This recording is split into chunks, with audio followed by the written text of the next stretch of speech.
Orta məktəblərdə ciddi dəyişiklik gözlənilir. Belə ki, bu təhsil müəssisələri publik hüquqi şəxsə çevrilir. Prosesin təsirlərindən danışan Milli Məclisin Elm və Təhsil Komitəsinin üzvü Ceyhun Məmmədov bildirib ki, dəyişiklik müəllimlərin maaşına da təsir edəcək. Onların əmək haqqları artacaq. Yəni söhbət burada məktəblərin müstəqil fəaliyyətindən gedir, özünü maliyyələşdirmə imkanlarından gedir, maddi texniki bazanın gücləndirilməsi və müəllimlərin maaş məsələsi də burada aktual məsələlərdən biridir.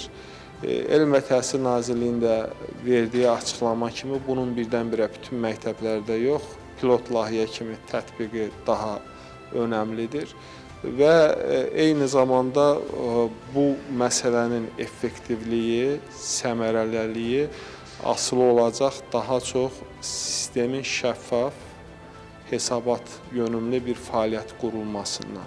Yəni biz indi bunu həyata keçiririksə, burada müəyyən vəsaitlərin daxil olması, məktəblər özləri hansısa qərarı qəbul edərək, hansısa fəaliyyətləri həyata keçirərək maliyyə vəsaiti də əldə edə biləcəklər. Qeyd edək ki, publik hüquqi şəxs həm cəmiyyət üçün mühüm xidmətlər göstərir, həm də büdcədən və əlavə gəlir mənbələrindən maliyyələşə bilir. Belə olan halda sual ortaya çıxır. Məktəblərin maliyyələşməsində valideynlər də iştirak edəcəklər. Valideynlərin bu prosesdə iştirakı bu sonrakı dövrdə tam aydın bir formada özünü göstərəcək. Bununla bağlı daha geniş bir formada açıqlama veriləcək. Yəni bugünkü modeldə, misal üçün bizim bəzi universitetlərimiz artıq bu modelə keçibdir.